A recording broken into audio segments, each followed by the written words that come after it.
Doutor Leite Chaves, nos conte, o senhor entrou na política pelas eleições de 1974, as célebres eleições de 1974, quando um número expressivo de senadores foi eleito pelo partido de oposição, então o MDB. Estávamos em pleno regime militar, tá? Vigia o sistema bipartidário, existia o partido que era Arena e o MDB. Tá? Falava-se que a oposição era uma oposição consentida, dizia-se que ela estava muito miserabilizada pela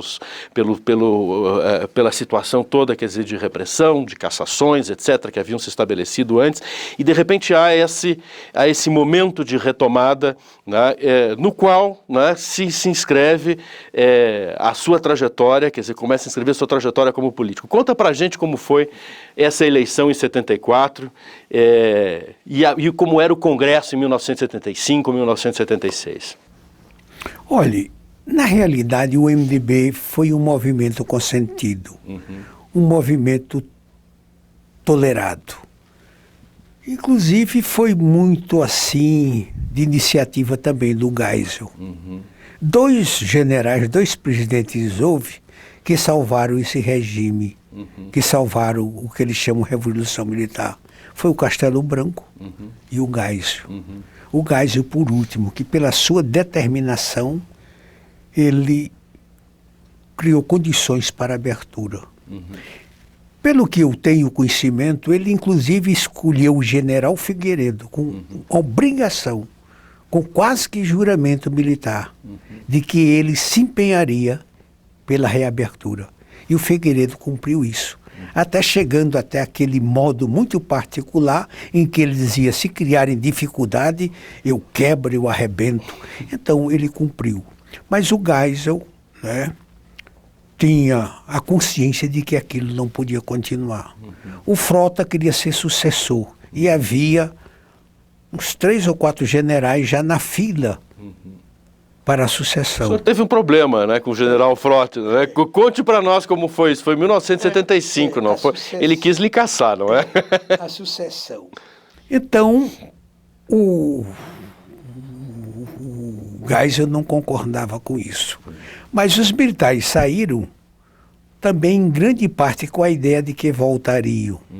Hoje, com a mudança que houve em tudo isso, os setores militares se tornaram mais profissionais. Antigamente, aquela convivência de generais, almirantes, brigadeiros, dos ministros militares com os civis, aquilo implicava em que os civis se valessem das Forças Armadas, porque quando eles perdiam a eleição, aí recorria ao Exército para obter resultado. E foi assim sempre, né? E, digamos, hoje nós estamos nessa situação. Naquele caso, da época de Geisel, não no que você fala do Frota, que chegou inclusive a tomar providência no Supremo Tribunal Militar, foi o seguinte, nós estávamos em plenário e chegou a notícia de que Herzog morreu num quartel em São Paulo. Sim. E a informação que nós obtivemos é que ele foi torturado. Mas ele gritava muito nas torturas e puseram-lhe na garganta uma bola de ping-pong. E ele sufocou e morreu. Para não gritar. Para não gritar. E simularam então aquele suicídio. Essa foi a informação que o senhor recebeu. Então o Montoro, líder do governo, trouxe a notícia, percutiu, e eu dei uma parte, dizendo que aquilo não era tolerante, não era aceitável, que as Forças Armadas não podiam se prestar a esse serviço de repressão civil.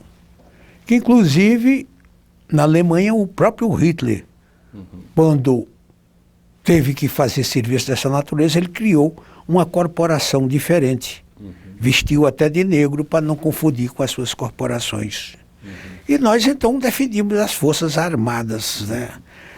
Porque realmente elas não se prestavam a isso e não eram para isso. Podiam ser colocadas em setores, mas como organismos de defesa, com essa preparação que elas têm, com essa tradição, já havia setores que não estavam satisfeitos com isso.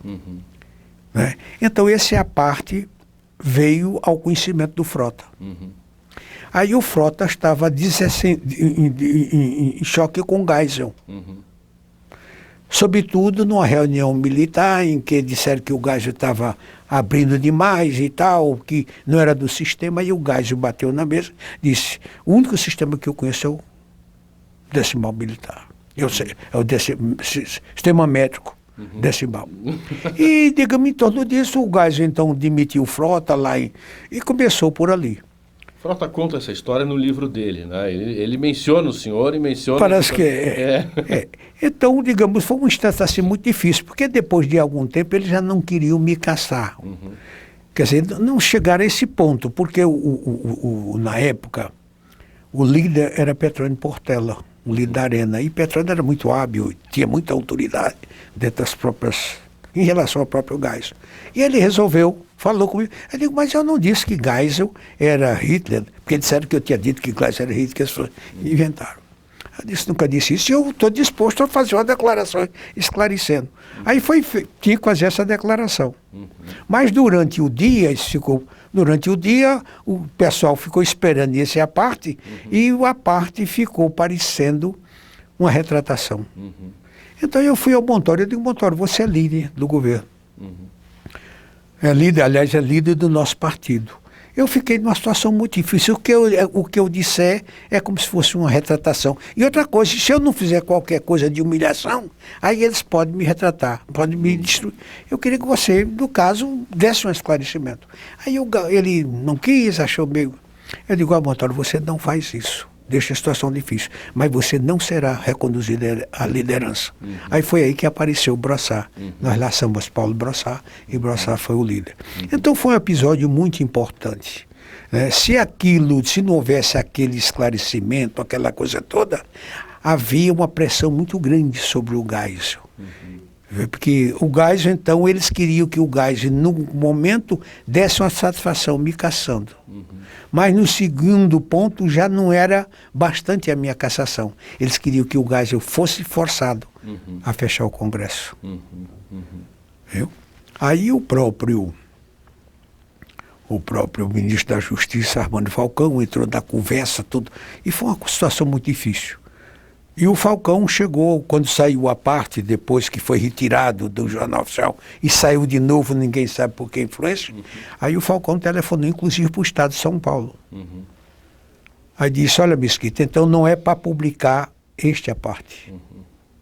Eu disse, não publicar, e o Estado de São Paulo não publicou. Ninguém publicou no país. Então ficavam dizendo que foi uma parte infeliz, mas ninguém dizia qual era o aparte. Qual era o aparte. Aí ficou toda uma aura em torno do aparte. Mas ele foi publicado nos Estados Unidos, não foi? Foi publicado no Los Angeles Times e parece no New York Times.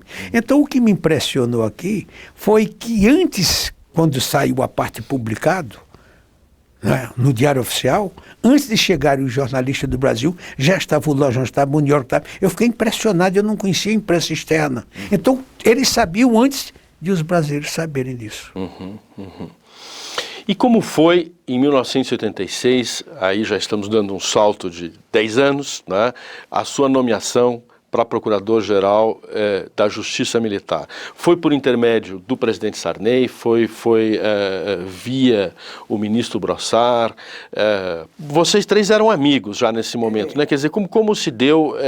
Havia uma grande dificuldade no Senado, na bancada do MDB. O Sarney era presidente e ele achava muito difícil aquilo. E ele resolveu escolher o Brossard para ministro. E o Brossard também desse contexto, que a gente tinha uma determinada influência, que eu fosse Procurador-Geral da Justiça Militar. Eu disse, Brossard, eu estou para voltar ao Senado. Eu estou com uma meta grande econômica, eu estou ampliando o meu shopping center lá no Paraná. E eles, não, já vê um apelo que nós fazemos. E o Sarney também. E eu, então, fui nomeado procurador. Passei 1 ano e pouco, de que guardo uma lembrança muito grande. E como eu disse na manifestação de ontem, aquela minha experiência na vida rigorosa da justiça militar, disciplinada e honesta, aquilo me levou ideias para, na Constituinte, não só defender a permanência da justiça militar, que alguns partidos, inclusive o PT, queriam eliminar, sob a alegação de que aquilo era um privilégio para salvar e defender generais, almirantes e brigadeiros, né? E que eu dei o testemunho que, pelo contrário, era uma casa séria e difícil. E quanto mais alto o posto, mais difícil o julgamento, que ali não se fazia concessão, né? E outra coisa, quando os militares chegam ali, na justiça militar, eles vão na ativa. Eles têm toda uma vida de qualificação examinada. E no próprio Senado, embora eles tratem todo mundo com muito respeito, mas a vida de cada um é examinada. Não só dele, como dos ministros do Supremo, e sobretudo os ministros militares. Então, digamos, nós defendemos, quer dizer, foi um empenho muito grande, e nós tiramos a emenda da eliminação porque havia... Não, eles queriam eliminar mesmo. O Plínio de Arruda Sampaio, eu entrevistei o Plínio numa oportunidade, ele defendia categoricamente a eliminação da jurisdição militar especializada. Né? O meu contato com o Plínio, um deputado muito brilhante, foi mais na Constituinte, na parte da comissão, da comissão do Judiciário. Né? Então, foi outro ponto muito importante. O Plínio foi procurador em São Paulo. Foi promotor público por muito tempo. E nós participávamos do seguinte pensamento, que muitos direitos difusos estavam desamparados. Quem é que podia cuidar deles? Nenhum dos outros poderes podia. E então achávamos que devia ser realmente, e só podia ser o Ministério Público. E então nós dois nos convencemos disso, e depois de repetidas visitas ao Supremo, ao Poder Judiciário, nós entendemos de fazer isso. E ele trouxe 2 ou 3 colegas de São Paulo, antigos procuradores, muito experientes, e eles nos ajudaram na redação, porque o importante não era dar o poder.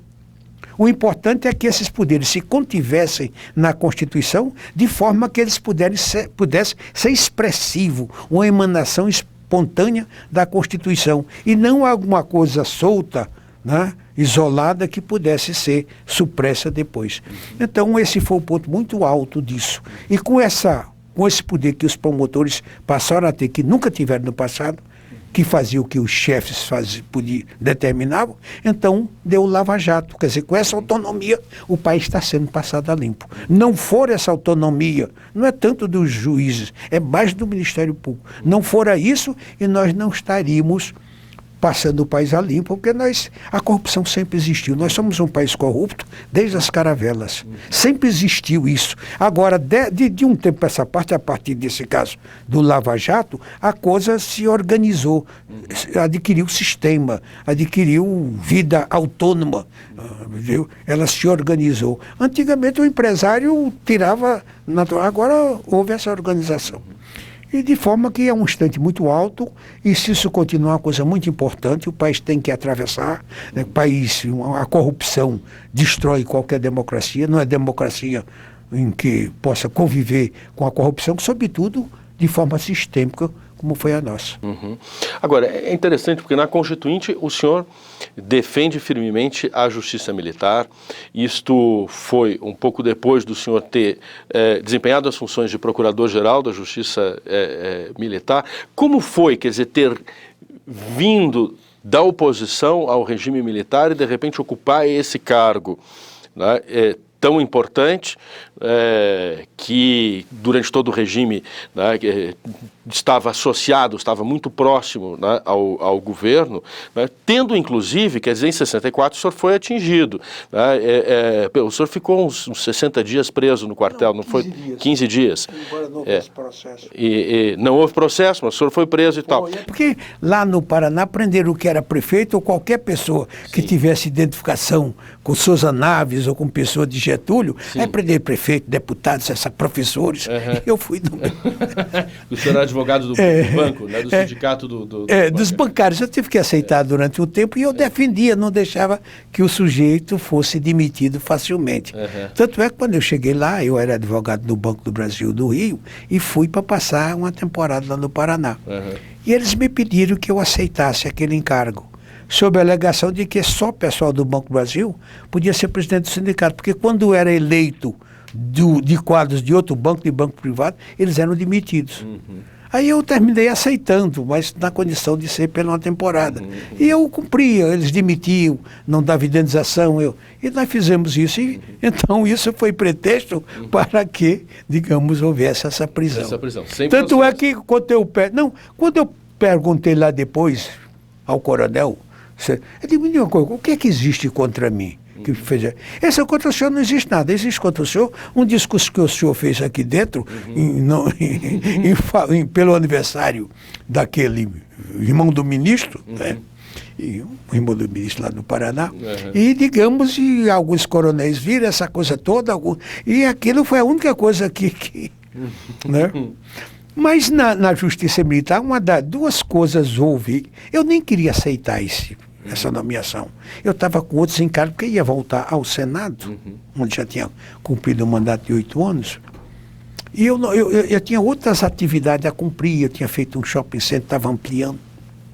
Mas o Brossard insistiu, bem, e uma coisa que me agradou, primeiro, quando eu cheguei lá, a primeira fotografia que vi foi de João Pessoa, meu conterrâneo da Paraíba, porque eu fui senador pelo Paraná, mas eu sou paraibano. Então, foi o primeiro procurador da Justiça Militar, pelo menos da Paraíba.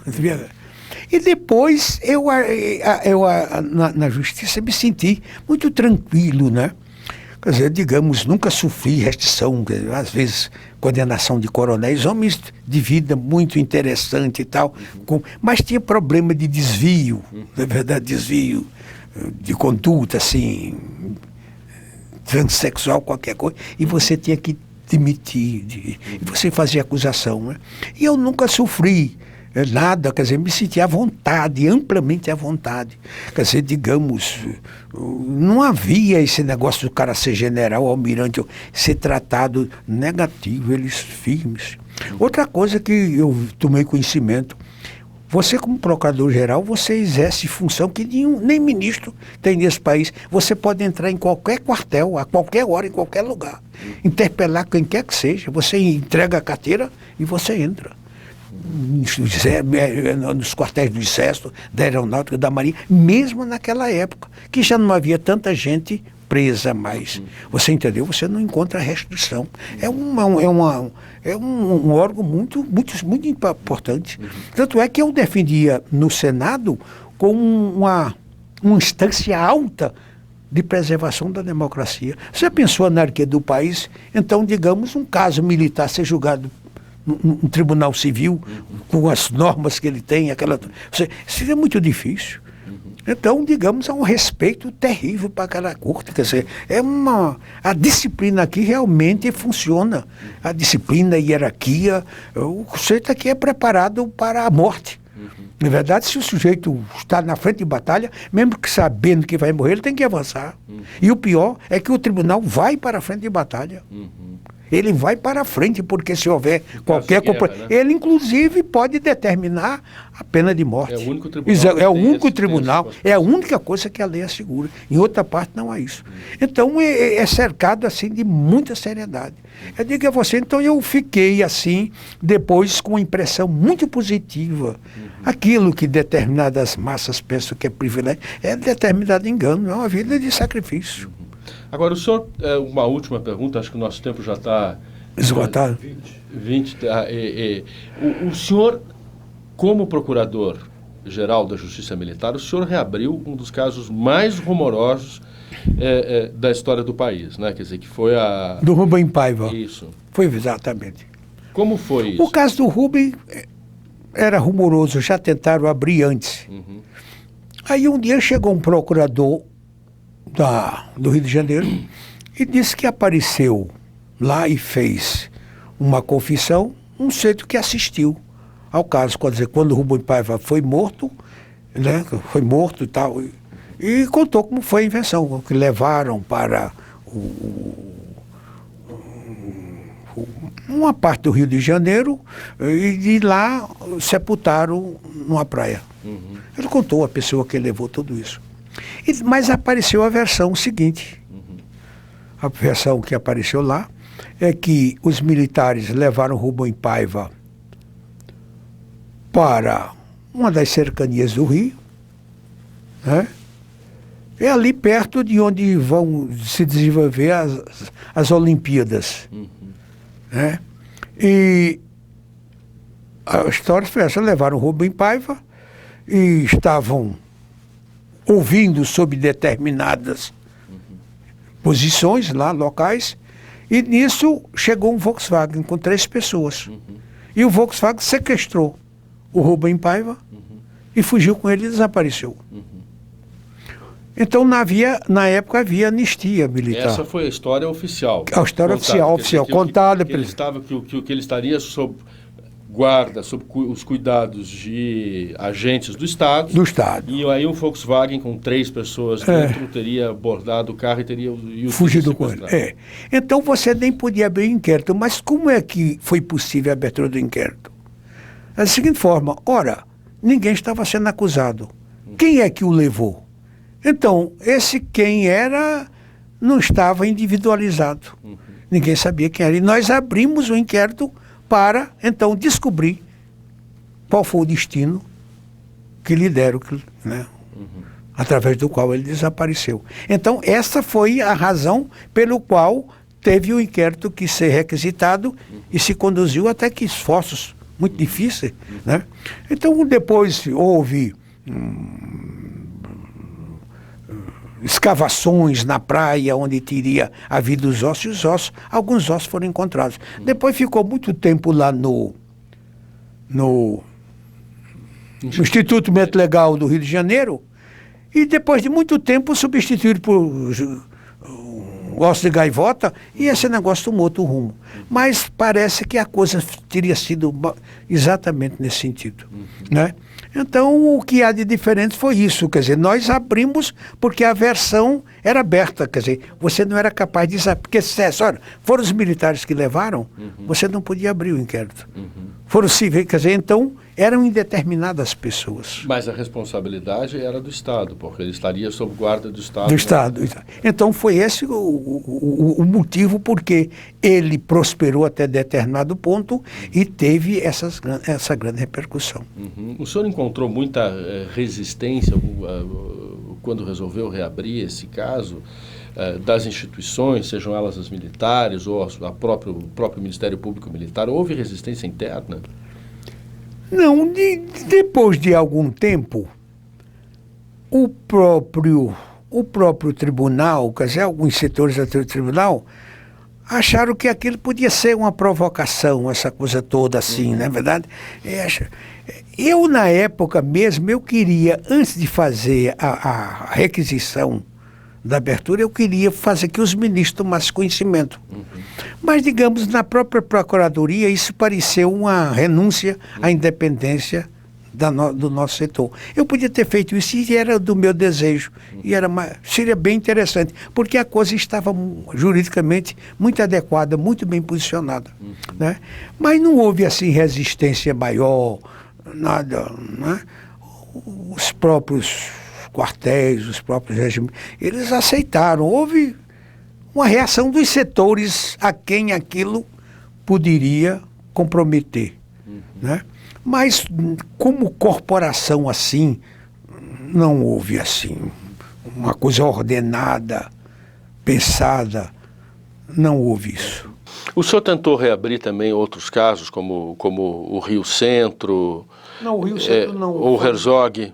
Não foi do meu tempo. O Herzog foi a base da minha acusação lá, do meu pronunciamento. Mas o senhor não tentou reabrir o caso? Não, eu já não era mais, né?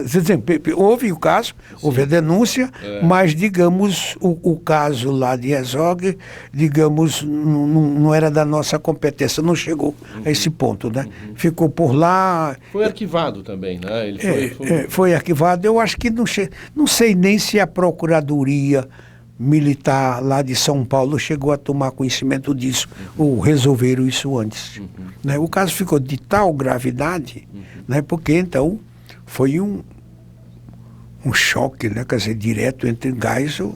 O Geisel ele foi até as últimas consequências. Nunca tinha havido um caso dessa natureza. A demissão sumária de um comandante, que aliás era muito respeitado. O Geisel teve essa determinação. Em seguida houve o caso do Fiel, né? Do Fiel, logo em Fiel. Logo em seguida o caso aí aumentou isso, né? Então foram um instante assim muito difícil para confronto. A partir daí, na verdade, se consolidou o sentimento de abertura efetiva, né? E só para terminar esse caso da tolerância, o MDB foi um partido realmente consentido. Mas houve um pensamento assim do qual participava eu, Brossard, Marcos Freire, diversos senadores, estes 16 que na época foram eleitos, que nós chegamos à seguinte conclusão, que todo poder que se instala pela força, somente pela força cai. E nós não tínhamos força. E se tivéssemos, nós não íamos jogar o país numa revolução civil. Então, participamos desse seguinte pensamento, que a opinião pública governa o mundo. E que se nós fôssemos eleitos com aquele pensamento, no Senado nós poderíamos manter um grande diálogo da nação a ponto de levantar as multidões. E foi através desse debate, inclusive o Brossard, seu conterrâneo, teve um papel fantástico. 3, 4 discursos foram fundamentais para convencer a nação de que já era um perigo continuar naquele destino. E os próprios militares mais conscientes viram que já era para dar um basta. Então nós participávamos disso, que feito aquilo, o nosso propósito era chegar a uma Constituinte, da Constituinte chegar à Constituição, da Constituição chegar à Presidência da República, para que aqueles parâmetros que nós idealizávamos fossem cumpridos. E tudo isso ocorreu, só que o Tancredo morreu. Então o Sarney, que era da Arena e era o vice-presidente, assumiu. Teve Sarney a grande vantagem de ser muito democrata, muito leniente, ele ter conduzido com aquela habilidade a mudança de poder, a transição, ele ter conduzido aquilo. Não podiam dizer que Sarney era comunista, que era um revolucionário, e ele, com aquela leniência, aquela capacidade, aquela tolerância de negociar, então ele conduziu isso muito bem. Mas se fosse Tancredo, os propósitos eram diferentes. Eu não sei se chegaríamos a esse ponto agora, mas teria sido diferente no começo. Os ministros, os propósitos seriam todos diferentes. Ulisses, naquela época, porque, aliás, eu quero prestar homenagem aqui a Ulisses Guimarães. Foi um grande instante da Constituinte. Ele morreu no mar, mas parece que ele antevia na condução da Constituinte, ele antevia aquela morte. Tanto é que houve até um fato interessante. A gente trabalhava sob pressões.